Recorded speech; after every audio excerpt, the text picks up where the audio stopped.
All right. Welcome to the another amazing, exciting episode of the GMC Wrestling Laureate Podcast, brought to you by the GSMC Sports Network, brought to you by your host, your hostess with the mostest, your favorite wrestling fan, and honestly, it is awesome. It is pretty cool to be a wrestling fan right now, to be honest. With all this stuff going down in AEW, NXT, WWE, New Japan Wrestling, and also Ring of Honor and Impact Wrestling. Honestly, it's pretty good to be here, as a wrestling fan. It's not too late to join our side, our wrestling fan.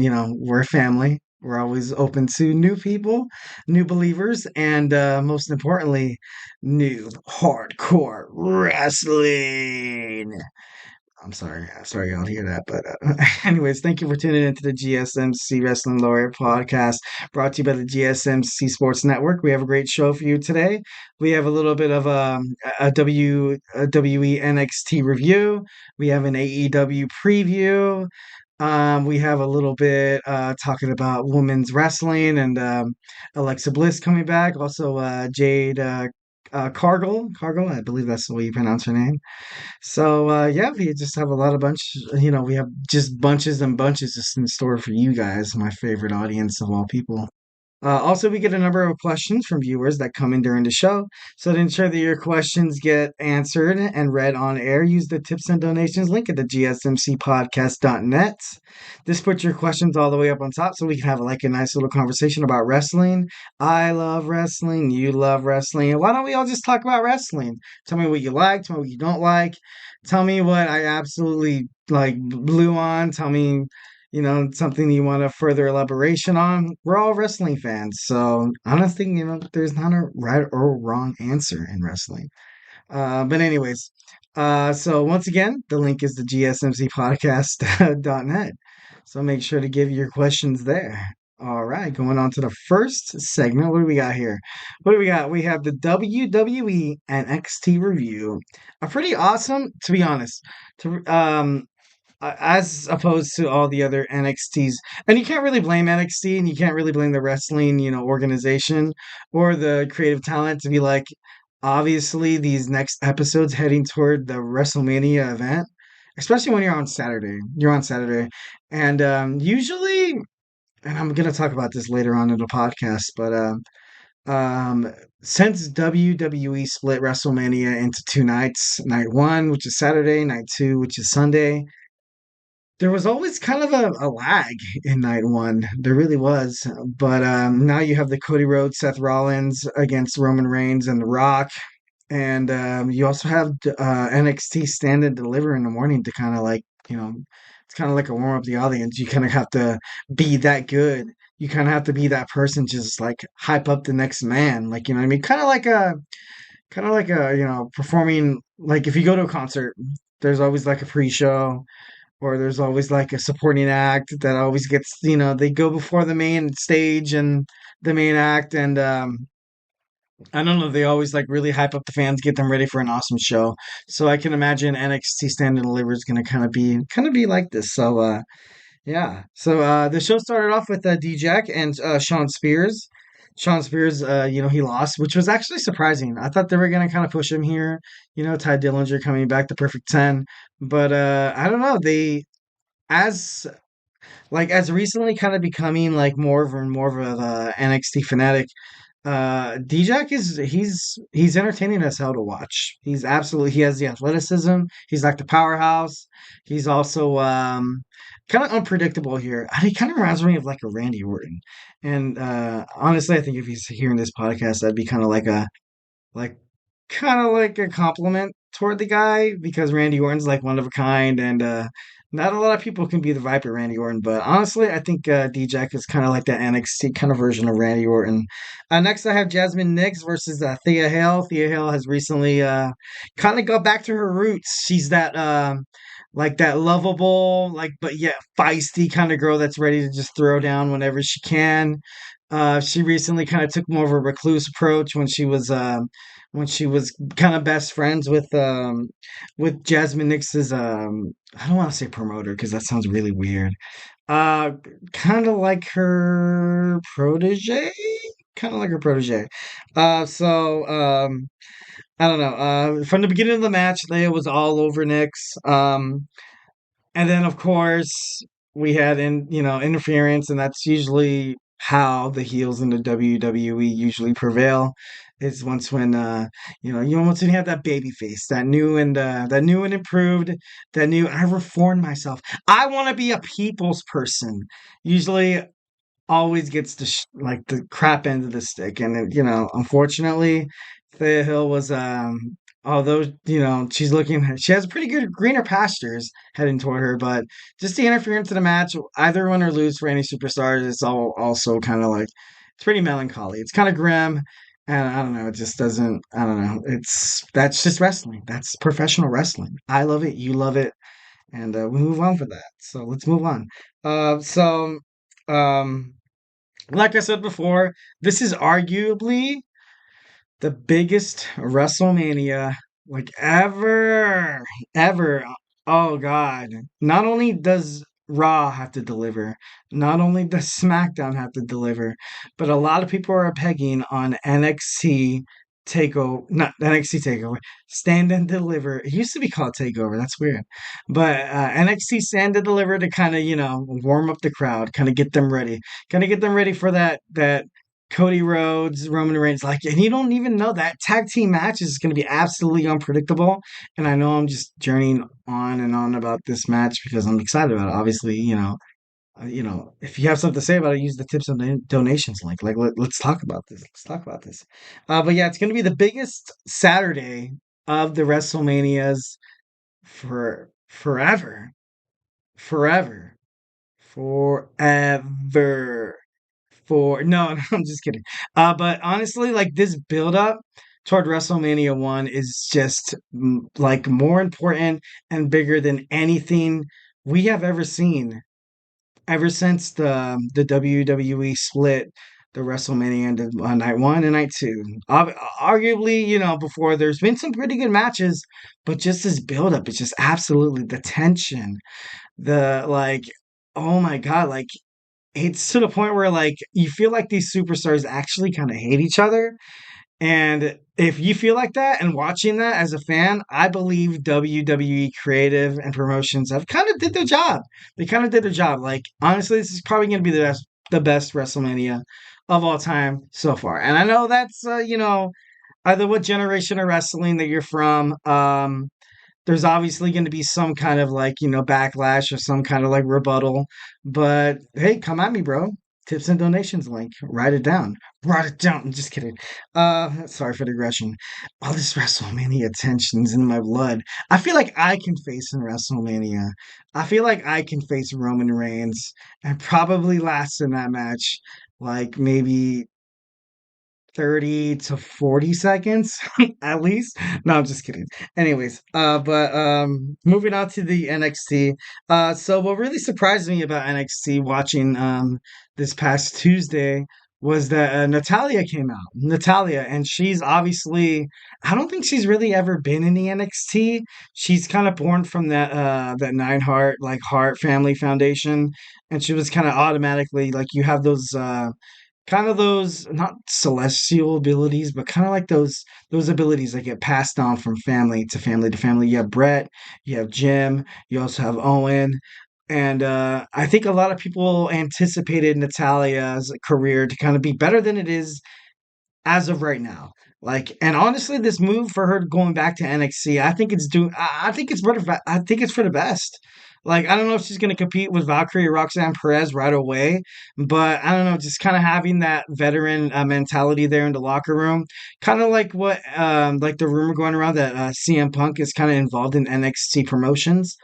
It really doesn't hurt to have those people behind the scenes. It's kind of helping these young athletes deal with all this attention, all this pressure, all this like physicality when it comes to like a match. What it takes for you to bring in the audience, and what it takes for you to bring in not just the audience, but what it takes to bring in officials, the people who sign your paychecks, the people who are constantly watching to be like ready to press that. fire button, like fired, fired. That was the wrong wrist lock. Oh, wait. Did he just? Oh no, no, fire. No, but honestly, it's the wrestling business is pretty cutthroat, and I don't know. It's kind of cool to see NXT stars kind of thrive, and I think Natalia, along with CM Punk, would do wonders for this organization or this promotion. You know what I mean? But anyways, so Ilya Dragunov building momentum. He beat his opponent, going toward Tony D'Angelo. And to be honest, guys, like I like Tony D'Angelo. I like that Italiano. Like we want to invite you to a dinner before WrestleMania. And I apologize if there's any Italians watching out there that are upset with my accent. You have every right in the world to call me a jackass, but no. But I don't know. I just don't see really Tony D'Angelo holding the NXT world title. Dragunov right now, he's kind of I don't know, he's kind of not unstoppable, but right now he seems like the right move to have the strap on for NXT. And you kind of need more of a fitting opponent to fight. Like, let's just face it, the only way Tony D'Angelo's in this match is because the whole feud with Carmelo Hayes and Trick Williams. And whenever you see that on a WWE or just a wrestling platform, just in itself, you kind of know that, well, I've been a wrestling fan my whole entire life. When you see kind of things like that, you kind of know that, like, all right, I think all right, they kind of need this bridge opponent to like show how Ilya Dragunov's like, you know, a deserving champion, to deserve why he is the NXT champion. Also, I don't know who is he gonna fight next? Who is he gonna fight next? And that's a pretty good question. That's a pretty good question because right now, at the top of my head, I don't know if Carmelo Hayes defeats Trick Williams at Stand and Deliver, and then gets its head of steam to fight Dragunov for the NXT World Championship.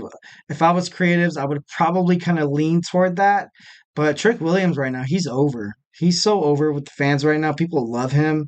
People, they give into his promotions, his chants, his he knows how to make a rise out of the audience. And 9 times out of 10, if you're a really good wrestler, you have good talent, and also if you're over with the crowd, you're gonna get pushed. You're gonna get a lot of promotions. You're gonna get a lot of title shots, and I can see Trick Williams having a pretty good future in WWE in the near future. So that's good for Trick Williams.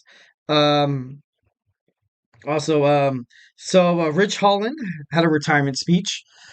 Um, like he, like don't get me wrong. Ridge Holland is, a wrestler. He's a wrestler. You deal with a lot of crap when you're a wrestler. A lot of traveling, a lot of turmoil, a lot of like just discrepancy. Like I don't know if anybody. I can imagine like if you worked a job where you were constantly on the road, checking in and out of hotels, flights after flights after flights after flights, and then like it's so hard for the family life. It really is. Like for, a wife, kids. It takes a toll. And sometimes you need to take a step back and I don't know, just kind of nurture those relationships. And just to kind of, I think in the long run it's kind of like a positive. So when you fix your personal life, like I know even if it's like for me, so to speak, like when you fix your personal life, when you have your careers like right there in line, you kind of strive toward the top faster and more aggressive and more determined as you were, as opposed to your family life askew, your career kind of interflecting, like, and it's just constantly like, and it's not science, it's just psychology here. Like that's how it is, with any work relationship. If you're a wrestler or not, maybe you're a construction worker, or maybe you're a fireman, who knows? But like, anyways, it's it's to a point where you have to kind of like step back and kind of realize like what's important. Like obviously your career is, but is it really worth all? Like absolutely everything? Is it really worth the relationship with your family? Is it really worth a relationship with your wife? Or if it's really worth a relationship with your kids? Like I said, you guys are gone. Absolutely, you guys are gone like 365 days of the year. I would say that's along with the like the Army, Marines, and like all that core. Like you are so far away. You cannot. communicate with your family on a day-to-day basis or even an hour-to-hour basis, and it's just it creates like this toxic relationship, and it's really good that Ridge Holland was able to, kind of take a step back, even if it's for the creative aspect of it. But kind of moving on, we're running out of time. What it kind of reminded me of was the Heartbreak Kid Shawn Michaels speech, where back in the 90s, there was a point where Shawn Michaels relinquished his WWE heavyweight title to the Gorilla Monsoon. Well, it was, to WWE. And he basically said, somewhere along the line, somewhere along the way, all this traveling, all this BS, all this trying to be all you can be in front of the fans, constant competition with your coworkers, I lost my smile. I lost my smile somewhere. I can't smile anymore. And that's devastating. Absolutely, that's devastating. And like what Sean did, that was really, really good. Like, and his mom was there as well. And she said the last time she saw Sean, and she was like, "Hey, you don't smile like you used to. You don't have that same spark that you used to, and then that smile." And it's just like, if you think about it as a person, like, when was the last time you really, really smiled? Like, you think about when you smile, you think about just absolutely good times, and imagine smiling, holding back some aggressive thoughts or feelings, or maybe some benevolent, like maybe you're trying to hide behind this facade of like you're trying to be happy, but behind the scenes it's kind of all like crap. And like someone looks at you and they're like, "That's not your smile. Something's wrong with your smile." That would just eat you at the core. And honestly, I don't know if that's the way it is with the Ridge Holland aspect, but I know during that time there was a lot of personal animosity between Bret Hart and Shawn Michaels, who Shawn Michaels was supposed to lose the belt to, but before he did lose to Bret, he relinquished it altogether. And I know Shawn Michaels back in the day, he had locker room problems. He did everything he can to kind of, before Shawn was like, Shawn. He would bury young talent. He would bury his coworkers. Besides, Triple H or Paul Lavisqua. But I don't know. It's just kind of reminding me of that kind of promo. I wonder if he's gonna come back and stand and deliver and like challenge somebody. But who knows? So just kind of cap it off, we have Valkyrie and Roxanne Perez building toward momentum, toward the end of the NXT, toward Stand and Deliver. It's looking pretty good. It's looking at these two superstars obviously want a piece of each other, and Valkyrie didn't have to come back from her arm injury to participate in this match against Roxanne Perez. Like, who the heck is Roxanne Perez, dude? Sometimes you go, sometimes you come back, sometimes you lose your title, dude. You should never, even in real life, you should never ever feel entitled to a position that you'd never worked for. I know, like, if you had it there and if it was taken away from you, something happened, any normal human being would be like, all right, I'm gonna bust my ass. I'm gonna do whatever it takes. I'm gonna outshine all these other coworkers.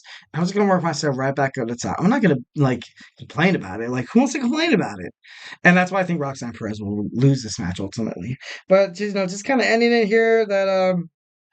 So Briggs had a match with Chase University. Briggs won. And at the end, Obafemi came out and basically made it a triple threat match between Briggs, Nijax, and himself. And honestly, as a wrestling fan, I love that. I really, honestly, really, really, really, really love that. Because you have this Nigerian badass come out here. Like, obviously, maybe you can see a kind of discrepancy, or maybe like a kind of clash of cultures here, that the guy from Nigeria is like, to prove yourself dominant, you have to be the best. As opposed to like other wrestlers where it's like, I don't want a triple threat match. That's two more ways I can lose the match. I don't even have to get pinned to lose the match. But Obafemi's like, you know what? Let's do this. And honestly, I thought that was pretty badass. Like, if we have a Badass of the Year award for the GSMC Wrestling Laureate Podcast, I think it's a tie between Obafemi and myself. No, no, I'm just kidding. No, I'm nowhere near that guy because that guy's pretty badass. But I don't know. So yeah, All right, let's go ahead and move on. Wow, time is absolutely flying here. So don't go anywhere. Our next subject, our next segment is going to be about all elite wrestling. We're going to preview and kind of just, just talk about all elite wrestling. So don't go anywhere.